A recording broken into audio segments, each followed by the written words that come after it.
Hey, what's up everyone? Welcome to another episode of Down with the Doc. This is Doc Testosterone. I'm here with Julie Boer, healthnutjulie.com. Healthnut Julie is so awesome. She has given us this privilege to have this talk with her. What did you think of the tea? The tea is absolutely amazing. So there's supposed to be hallucinogenics in it. It's supposed to boost your testosterone. Sure. Totally works. Sure. Totally works. Yeah, I'm really turned on right now. Yeah, me too. But it's not the tea. Okay, anyway, so Health Nut Julie is a real health nut. If you watch her videos, you'll realize her motivation, her passion. I wanted to ask you one thing. So the topic of this video is gonna be the yin and yielding to society, yielding to other people, to realize this relaxed sense of yourself, so you're not always being aggressive. Correct. But before that, let's talk a little bit about you. Okay. And just kind of discuss what drives you and why you are such a freak. So, from a fitness perspective, I have a holistic view of fitness. I think that fitness and health are necessary components to help you be successful in the rest of your life. And I think it translates to everything from business to relationships, because the confidence that you gain from strength training, especially from a woman's perspective, gives you that confidence to pursue other avenues of your life. So why am I such a freak? Like, were you always a freak? Because a lot of women, they were not freaks, and then they kind of hit that stage in life and they say, oh, a lot of CrossFit chicks are like that. You're a CrossFit chick right here. Right. Are you a CrossFit chick? I am. Okay. I just started CrossFit about 2 weeks ago. But define freak. Okay, so what I've noticed is that actually this is a real business. I think it's part of the business model of CrossFit. What they want to do is they want to take fat girls and make them think that they're strong. That's terrible. No, it is terrible. But it's interesting, right? Because before CrossFit, we had all these fat girls who were being picked on, and you know, oh, you're a fatty, and you know, they weren't getting laid and stuff unless with, you know, the ugly guys. But now those fat girls are being told you're strong, and hey, you can deadlift 500 pounds. I mean, of course you can deadlift 500 pounds, because if you're fat, you're probably going to be strong too. You know, a lot of those girls are like big boned and stuff like that. And a lot of those girls now do CrossFit. Okay. And they're in this community, they're being applauded, they're having fun now. Right. Yeah, so I think, going back to your question about being a freak, I think that whether you're fat, whether you're skinny, whether you're brown or whether you're white or whatever, it doesn't matter who you are.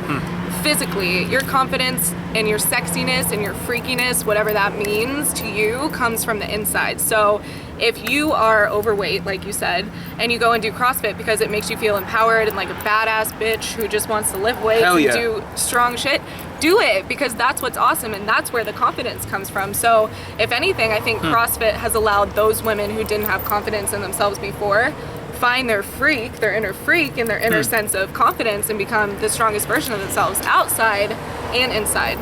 And it finally gives them that their thing that they can really feel strong about and feel sexy and feel confident. Because when you feel strong, I think you feel sexy. At least I do. I got you. What do you think is the, so one thing that I've been thinking about recently is, what is the evolutionary basis for strong women? Physically strong, right? So if you think in the savannah, a lot of guys would go, you know, the alpha and all of his slaves and stuff, they would go and hunt animals, and then they would bring them back to the tribe. I'm speculating, I'm not that old. They would bring them back to the tribe, and they would cook this food, or cook it through fire or whatever. But then the women, it's speculated that they would go pick berries, and they would kind of... So in today's society, and in other societies in the past, all the women that are strong, they're kind of strong in a physical way, not in a spiritual way or mental way. Where do they fit in? Do you think they were hunting with them too, or were they leading from an evolutionary standpoint? Yeah. I mean, I think it's kind of hard to say back then, but I think there is this shift in society right now that is empowering women. You see more women forced to be in the roles of the father and the yang, like we were talking about before. A lot of women, they either get fed up, they hit rock bottom. There's usually an event that happens in their life that triggers something. It's like, I'm done with my own bullshit. Like, I need to step it up. level it up, and then that's when they start taking on the yang qualities, and a lot of times that's when they find strength training or CrossFit or whatever Right. it happens to be. So yeah. Okay. Speaking of yin and yang, Mm-hmm. so a lot of these CrossFit girls, they're expressing the yang side of their personality. Right. Okay. And do you think that that's okay? I mean, that extreme is okay? Or? Yes. So we kind of talked about this before, Yes. but I am a very yang person. I'm a very go-getter. I'm very driven in business. I'm very driven in the gym. And I had a problem turning off my yang. I had a problem yielding, whether it was in a relationship, a friendship, even just in myself. I would get really anxious if I had to rest, or if there was ever a time when I was just sitting around not doing anything. I couldn't meditate. I couldn't do anything because I would just always needed to be doing something. So Okay. yes, there's nothing wrong with having the yang, but you also need the yin to balance out that yang. So you need to know when to go hard, and you need to know when to go home, because there's a quote that's like, go hard and go home, or go hard Or go home. or go Yeah, home. yeah. I think it's go hard and then go home and rest and chill. That's an and- Elliot Hulse video. Yeah. All right. My dude. Copycatter. Hey, you just learn from people. Okay. You repeat it. Yeah. Steal from them. No, copyright Elliot. Okay, Love cool. it.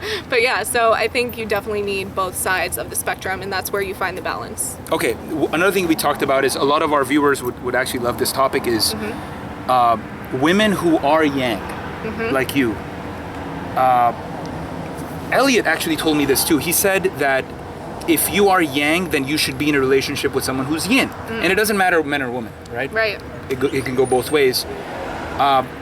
You, as well as other women that are yang, do you want yin No. wimps and stuff? Wimps. No. Wimps! Wimps. No. Actually, every single one of my viewers is an alpha male. Okay, cool. So I'm just kidding. I'm single. Hey. But no, that's why I've run into this problem in relationships in the past, because I am a very driven, motivated person, and like I was talking They about want to before. see you more.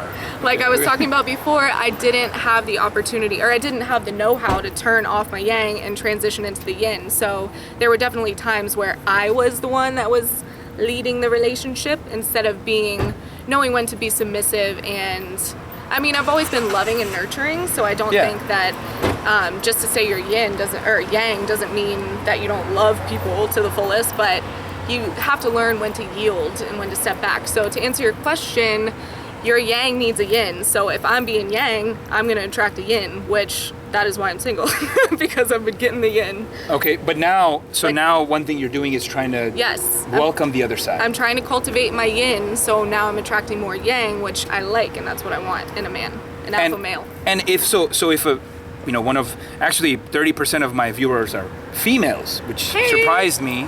Hey, ladies. Thank you all for listening.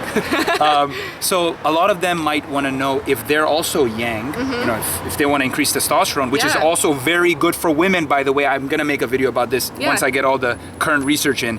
But if they are yang and they want to cultivate that yin side, what are some practical tips? Ooh, that's really good. So being mindful of your body, whatever that looks like for you. I read somewhere that there's a really good exercise to just sit alone. You can be naked, you can have clothes on, whatever. It's better Okay. to be naked, but and just Okay. observe your body and examine your body, because I think when you're yang, you're constantly going, and you're not really mindful of what's going on around you, and especially of your own body and your own needs. So learning how to cultivate your own needs by meditating, by honoring your body. Something else that's helped me a lot is yoga, because in yoga I'm really there and I'm really mindful, and you see your body from different angles that you wouldn't usually see. Right.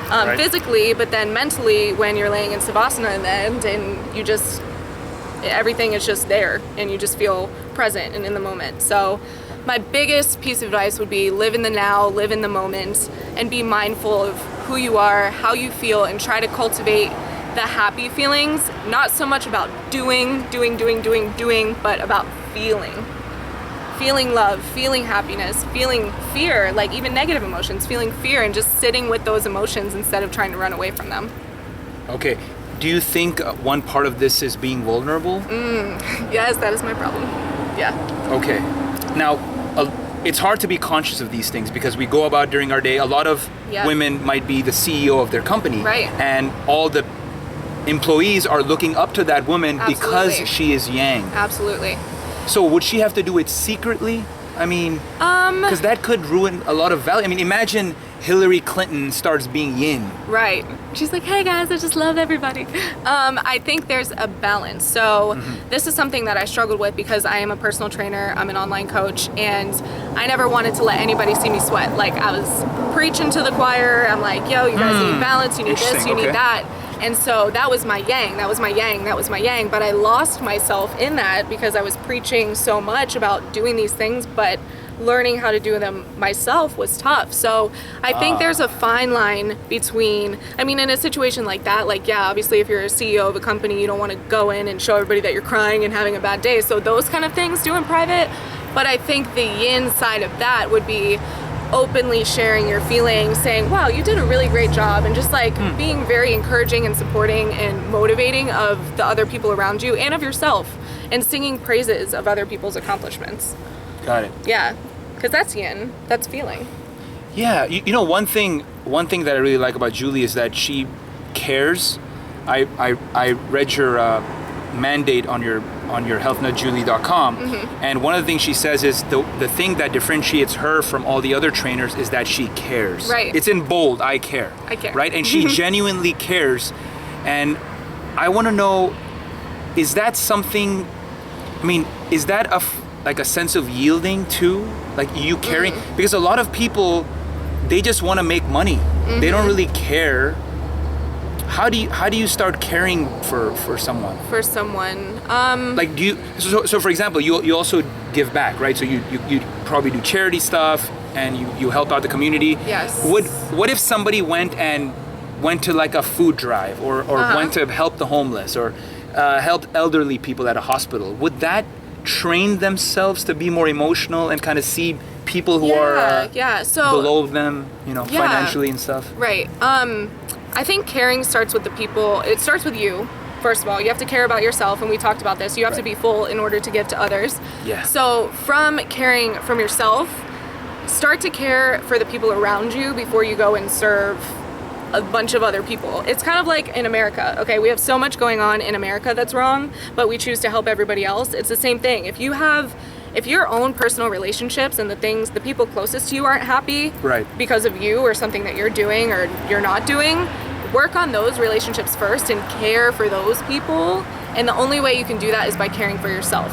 So you first, then you have the outpouring of love to give to everybody else, and then you can go help charities. And I mean, I still think you should, but make your main focus your family, your friends, the people that are closest to you.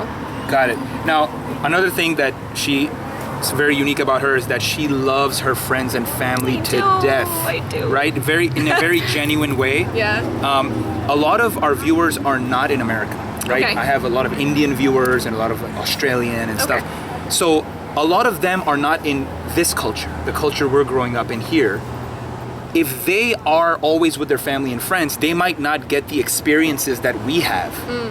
So shouldn't they leave their family and friends or kind of not care for them so much? I mean, what's the balance there? Because they want to get out. A lot of them are like, oh shit, I hate my parents. I want to get the fuck out of here. Yeah, I mean, there's definitely a balance, and you need to eventually move on from your parents and your family in that sense, because that is your own evolution as a person and as a human. You need that time on your own. So I think there is a transition period, and for us in America, it's kind of like your early 20s. Like, the natural progression of things is you go to college usually, then you graduate from college, and then you have the period of growth where you're usually by yourself, and then you start a whole new family with somebody else that you actually want to be in a family with. But like we were talking about before, it doesn't have to be your immediate family. You have soulmates, soul family. So that can be your best friends. You can keep those connections. Right. You don't have to talk to somebody every day to care for them and love them. I have friends that live all across the country, and I talk to them maybe once a month, and it's still like we just left off. I mean, I'm going to LA next month and visiting a friend. Okay. And it's going to be just like, I know, you can come. It'll be fun. But yeah, it'll be like it just left off. And that's how you know when you have a soul friend, a soul family member. The Testosterone channel, obviously. Can you tell if a guy has high testosterone? Just like by looking at it? Yeah. Yeah.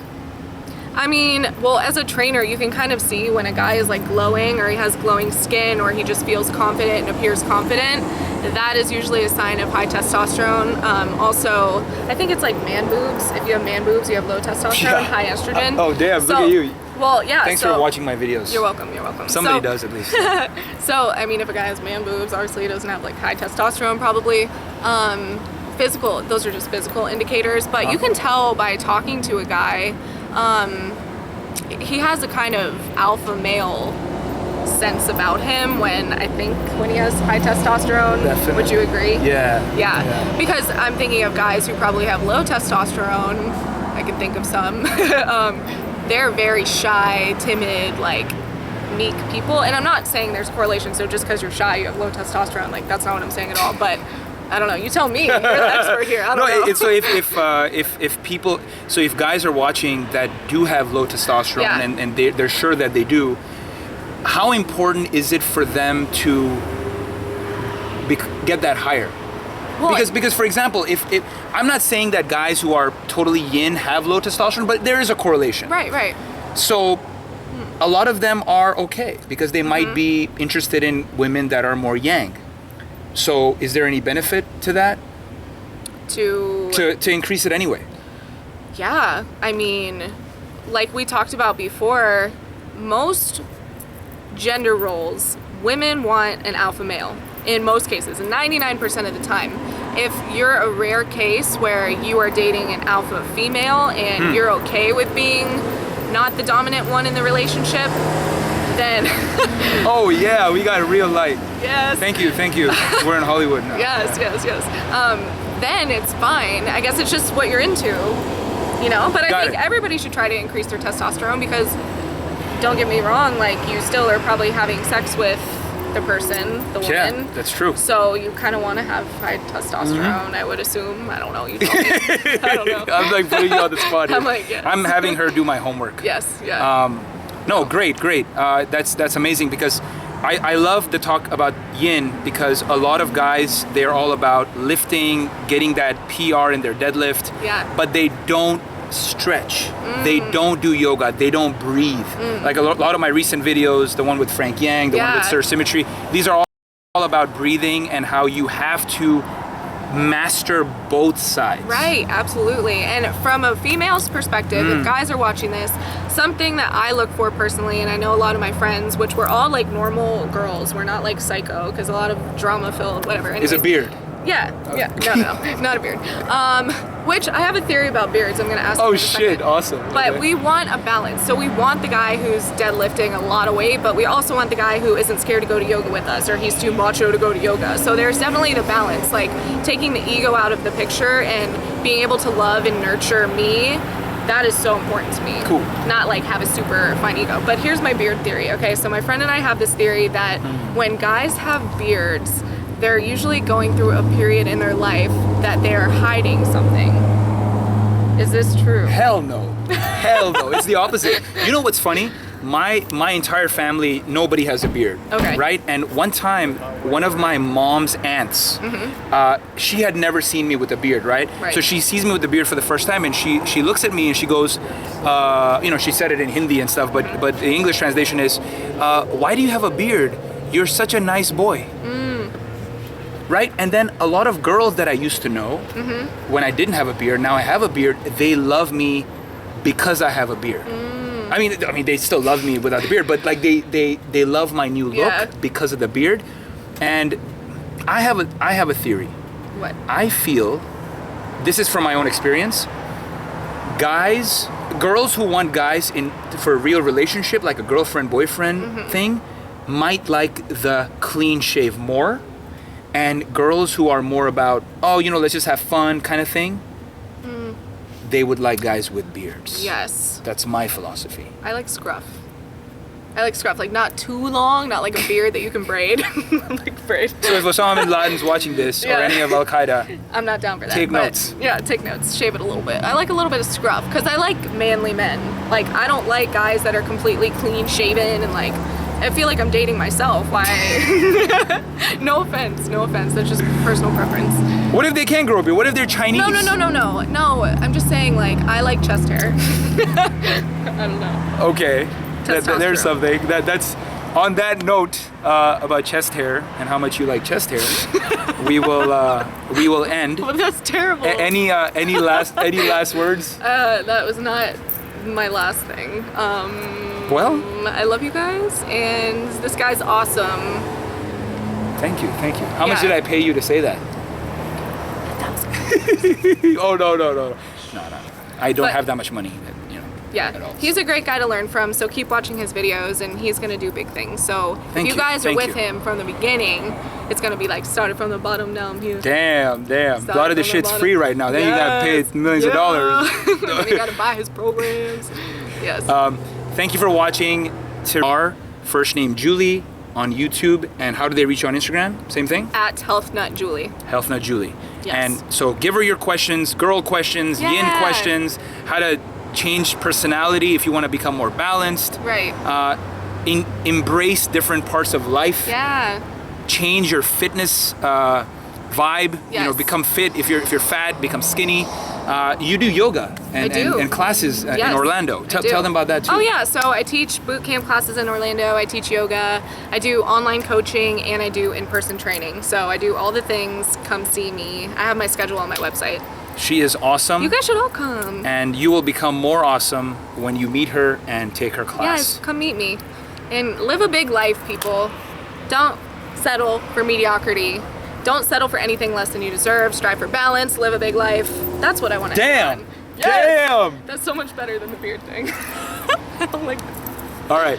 So thanks for watching. This is Dr. Testosterone, and I will see you next time.